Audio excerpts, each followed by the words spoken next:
শাড়িতেই নারী। জি হ্যাঁ, এটা একদম সত্য কথা। শাড়িতেই নারী। যে কোনো বয়সের নারী হোক না কেন তাকে শাড়িতেই চমৎকার লাগে। আর কথাটা যে আবিষ্কার করেছে তাকে অসংখ্য ধন্যবাদ। শাড়ি এমন একটা জিনিস যে কোনো বয়সের নারী পরলেই তাকে অপরূপা সুন্দরী লাগে। কথাটা কি ঠিক বললাম? তো যাই হোক, আমার বাসায় মেহমান আসছে আর মেহমানকে দেওয়ার জন্য আমি চলে আসছিলাম শাড়ি কিনতে। আর মেহমানটা হচ্ছে আমার বেআইন হয়। আর আমার বিয়াইও আছে সাথে, তো বিয়াই যেহেতু সাথেই আছে সেহেতু বিয়ানকে কিন্তু একটা ভালো শাড়ি দিতে হয়, একটা কালারফুল শাড়ি দিতে হয়। তো এই জন্য আমরা প্রথমে যে শাড়িটা ভাইয়াটা নামিয়েছিল সেই শাড়িটাই পছন্দ করেছি আমি এবং আমার মেয়ে।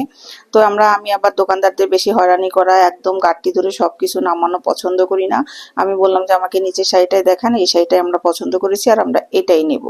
তো যাই হোক, আমরা চলে আসছি যশোর বড় বাজারের এই যে ইসলাম বস্ত্রালয়ে। এখানে আপনারা বিয়ের শাড়ি থেকে শুরু করে সব ধরনের বৌভাতের শাড়ি, যে কোনো ফাংশনের জন্য শাড়ি পেয়ে যাবেন। আর শুধু কিন্তু শাড়িই না, এখানে কিন্তু ভালো ভালো সুন্দর সুন্দর থ্রি পিসও আছে। সেটা আপনারা পাইকারি বা লোকালও নিতে পারবেন। তো যাই হোক, আমাদের আজকে ছোটখাটো ভিডিওটা কেমন লেগেছে অবশ্যই জানাবেন।